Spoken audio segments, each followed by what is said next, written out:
Dans un endroit caché, l'andre a creusé une crevasse en forme d'S à travers des rochers et se jette dans un petit bassin.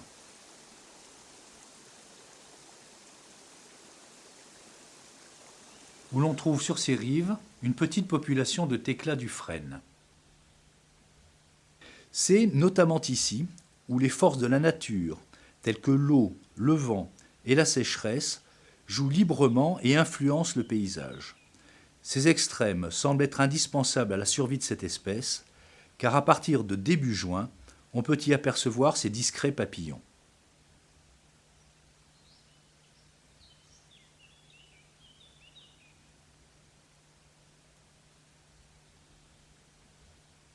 Un mâle se réchauffe au soleil du matin et à terme, il partira à la recherche du nectar, comme ici sur la camomille.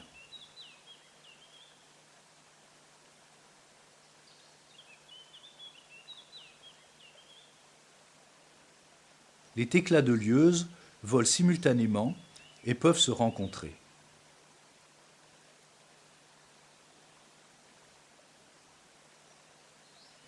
L'épine du Christ est aussi une importante ressource pour la tecla du frêne.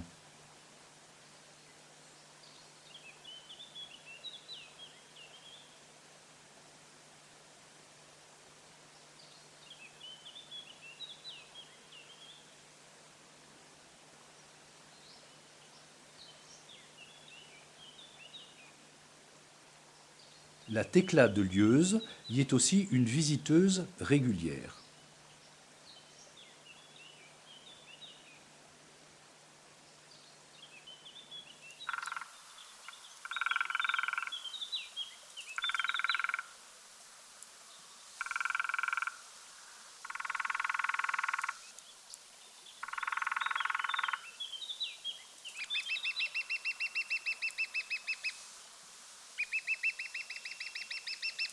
Remarquablement, ces papillons ont besoin, outre de nectar, d'autres sources de nourriture, comme ici, où les papillons lèchent sous le soleil matinal les branches d'un petit aubépine.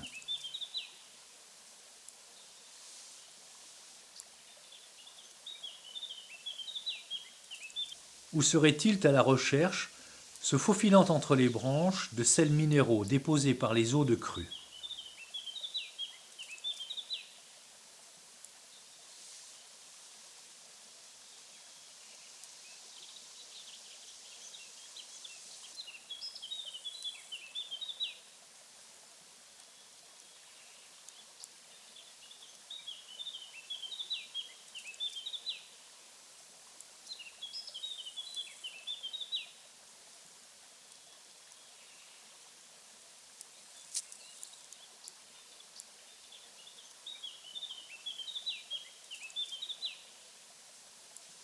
Et un peu plus loin, quelques papillons butinent le miella sur les feuilles d'un petit chêne blanc.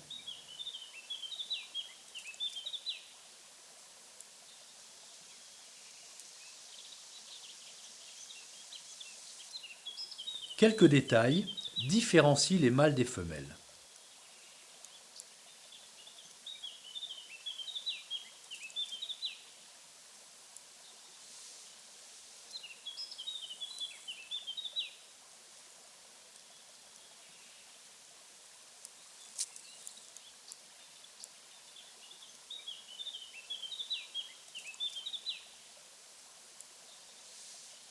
Les femelles juste écloses remontent vers le milieu de la matinée de la literie, vers des endroits ensoleillés, et se réchauffent, les ailes fermées, sur des feuilles dans les buissons. On les reconnaît à la large bande orange sur le dessous des ailes et à leur abdomen plus gros.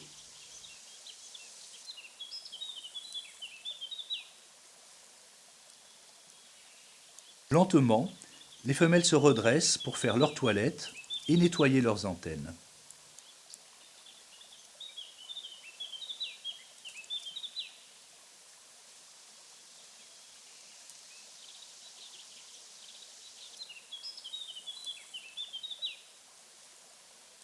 Et quand il fait trop chaud, elles se déplacent vers des endroits plus ombragés.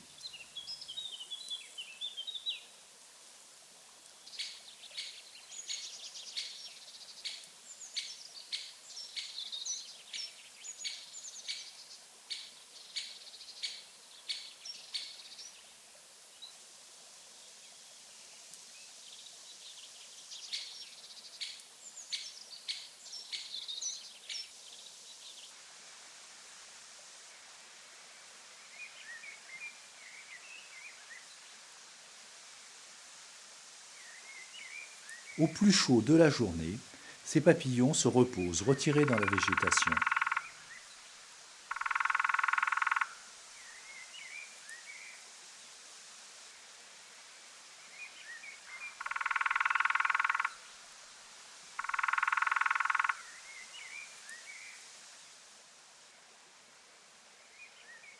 Ici, une autre femelle fraîchement éclose se repose cachée à l'ombre en début d'après-midi.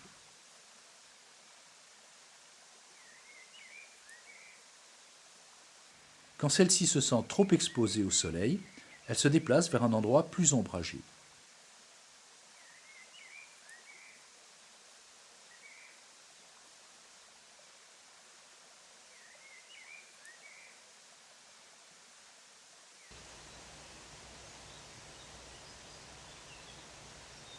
À partir de 14 heures, les mâles deviennent plus actifs, nettoient leurs antennes et ouvrent leurs ailes pour se réchauffer.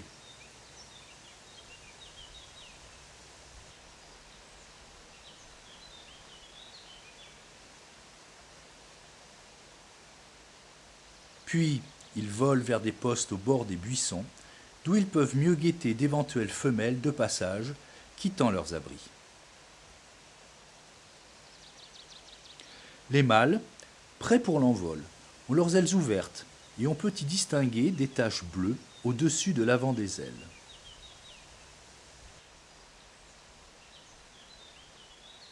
Ceux-ci patrouillent régulièrement le long des buissons à la recherche des femelles, chassant les concurrents dans un vol tourbillonnant et retournent à leur poste.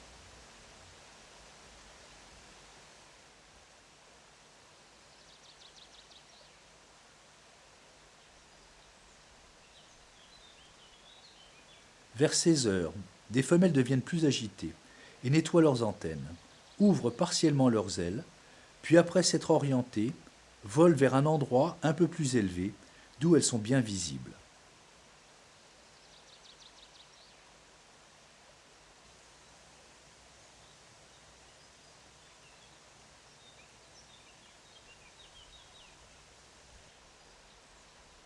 Immédiatement, elles se font remarquer par un mâle, puis suit un court vol nuptial qui se termine par un accouplement en haut d'un buisson.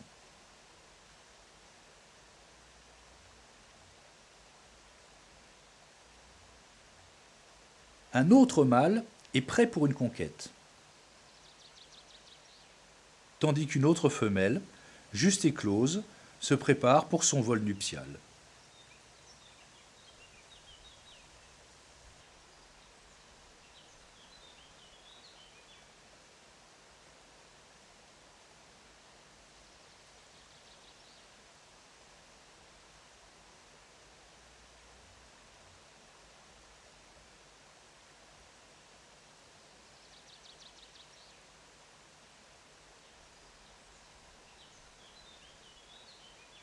C'est sans doute que les phéromones jouent un rôle important à la reconnaissance d'une femelle, car celles au repos ne se font pas remarquer par les mâles de passage.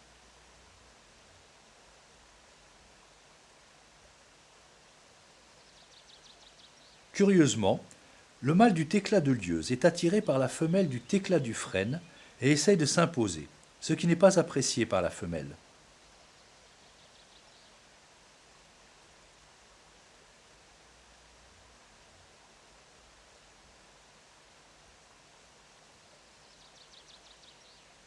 L'attirance est si forte que l'intrus insiste.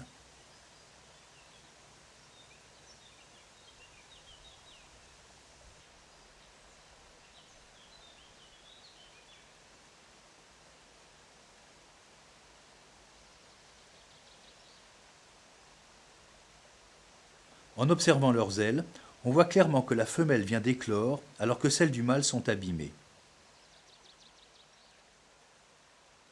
L'accouplement peut durer plusieurs heures jusqu'à la nuit tombante.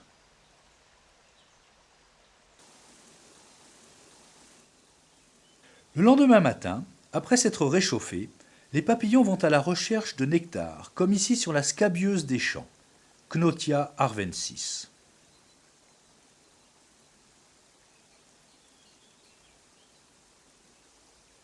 Les grosses taches bleues sur le devant des ailes des mâles n'existent pas chez les femelles, Chez celle-ci, on aperçoit simplement quelques petites taches bleues.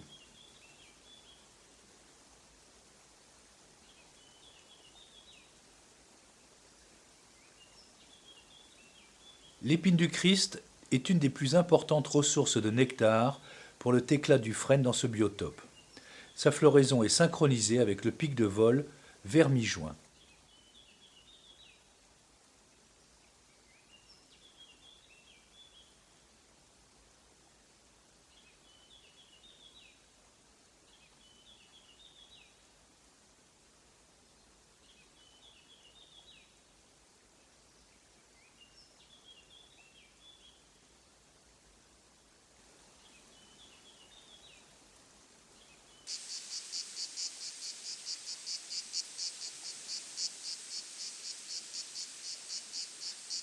La plante hôte la plus importante chez cette population dans le bassin de l'Andre n'est pas le frêne, mais Philirea latifolia.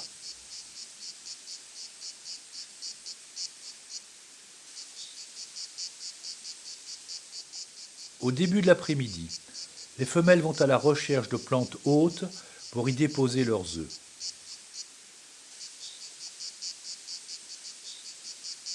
Via le tronc, la femelle descend en déposant ses œufs rouges entre les fourches des branches latérales ou à côté d'une surépaisseur du tronc.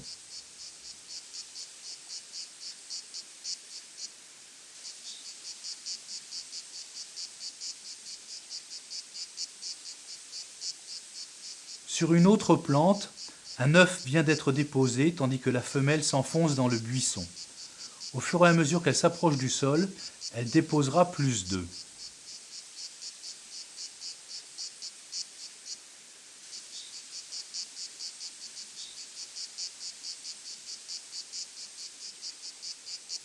Quelques œufs ont été déposés dans un petit buisson de 30 cm de haut au milieu de la zone inondable, comme on le voit ici dans ce creux de branche.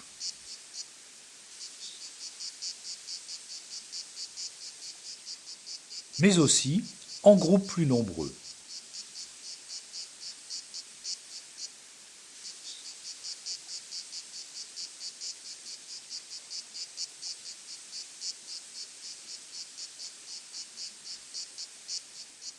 Des œufs ont été trouvés non seulement sur Philirea latifolia, mais aussi sur Philirea angustifolia.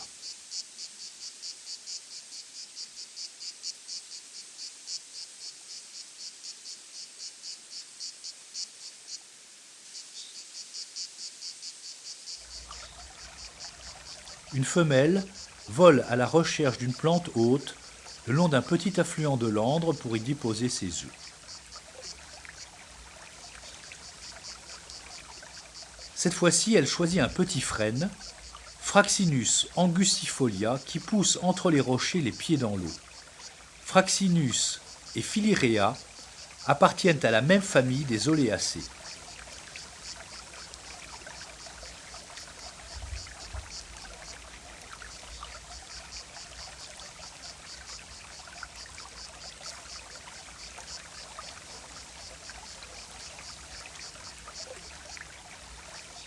Soigneusement, elle teste avec ses antennes et son abdomen les branches avant d'y déposer les œufs.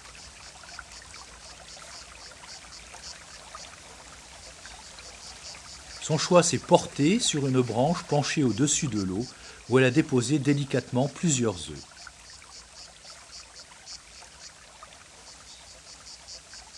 En été, la plupart des cours d'eau s'assèchent.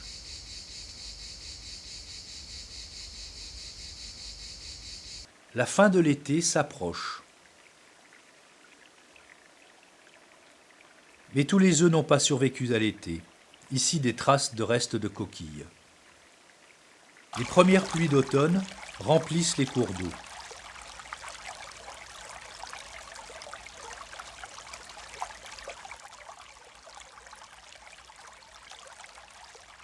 Les œufs qui ont été submergés après de très fortes averses pâlissent.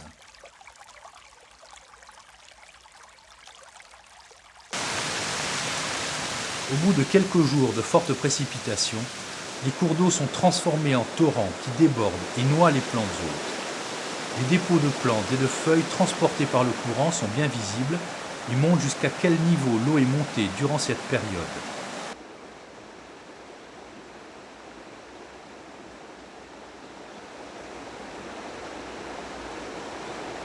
L'eau ruissellera des collines encore pendant quelques jours.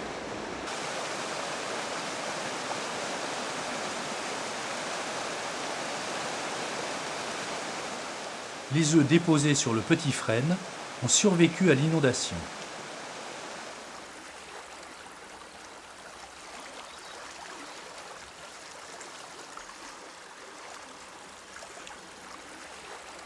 Fin mars, lorsque la tranquillité est revenue, les effets des inondations hivernales sont bien visibles sur les bords de l'Andre.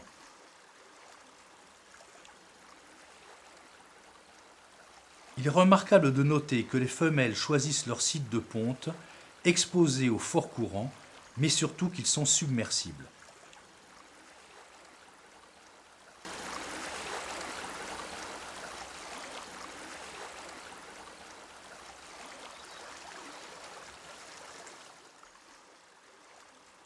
Début avril, les premières chenilles éclosent.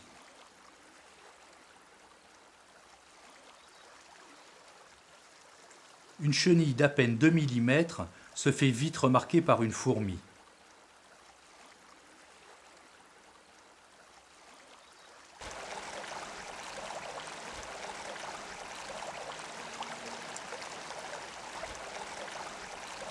Et 15 jours plus tard, les chenilles du petit frêne éclosent à leur tour.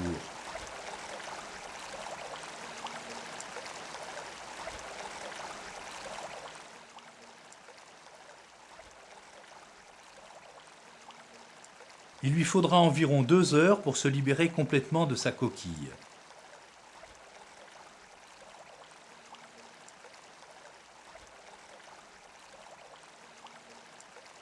Deux fourmis accompagnent la petite chenille vers une autre plus bas sur la branche. On peut se poser la question de savoir pourquoi les fourmis sont attirées par ces dernières, et il se peut que les chenilles produisent des phéromones ou émettent certaines vibrations perçues par la chenille de Thécla. Sans doute, car ces chenilles profitent à l'évidence de la protection des fourmis.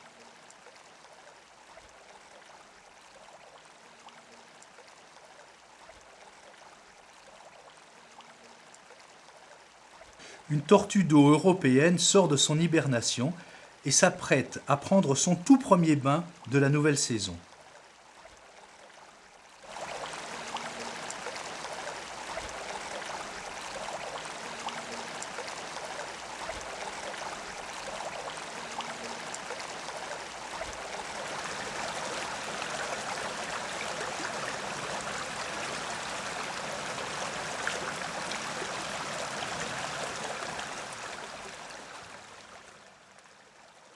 La première semaine, les chenilles grignotent les bords des feuilles en petits ronds et se cachent la journée, bien camouflées dans les bourgeons.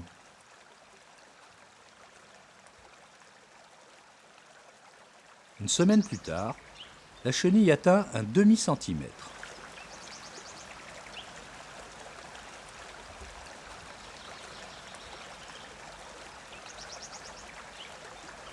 La chenille descendra maintenant pour se cacher dans la litière durant la journée.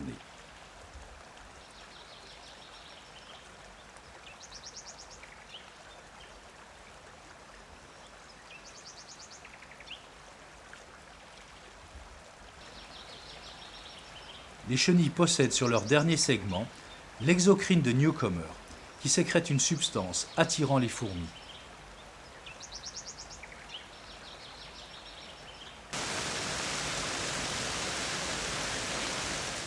Les fourmis semblent beaucoup plus actives autour d'elles lorsqu'elles se nourrissent.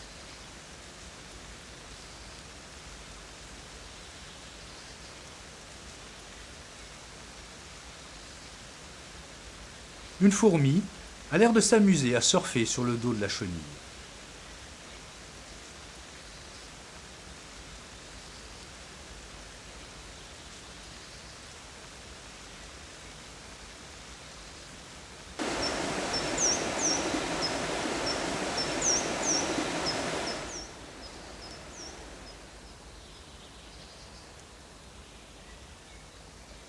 Début mai, les chenilles du Filaria latifolia ont atteint leur taille adulte, 2 cm, et se reposent cachées sous les feuilles de la litière.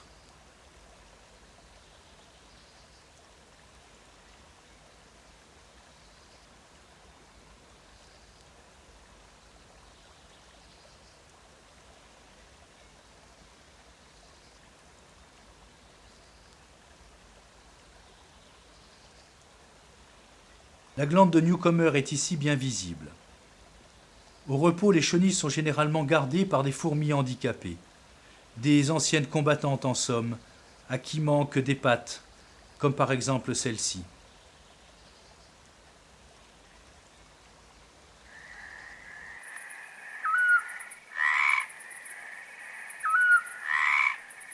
Les chenilles s'activent à la nuit tombante et sortent de leurs abris à la recherche de nourriture.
Vers mi-mai, elles sont prêtes à se transformer en chrysalides.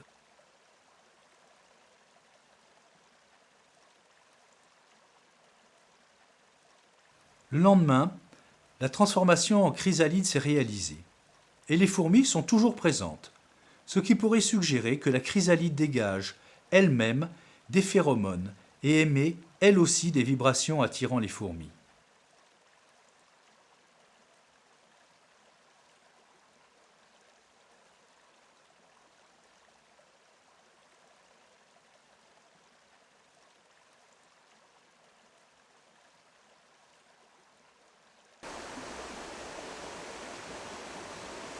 Le stade de chrysalide dure environ 15 jours, pendant lesquels elle devient de plus en plus sombre. Et c'est à partir de début juin que les premiers papillons éclosent et remontent de la litière pour déployer enfin leurs ailes.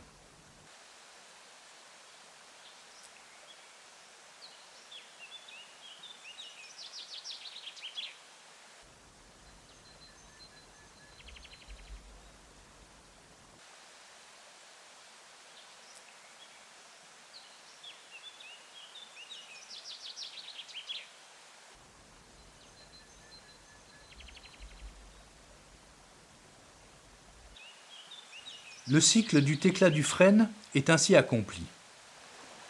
L'eau et les fourmis ont joué un rôle important dans la vie de ce papillon. L'avenir de cette population vulnérable et isolée est dépendant du dynamisme de cet écosystème. La question se pose s'il y a une adaptation locale de ce papillon à cet habitat ou si c'est son mode de vie habituel. Des petits changements dans cet écosystème peuvent avoir un impact néfaste pour la survie de cette population isolée. Il est donc nécessaire de mieux comprendre leur mode de vie, dans l'espoir d'avoir le plaisir de voir s'envoler ce mystérieux papillon le plus longtemps possible.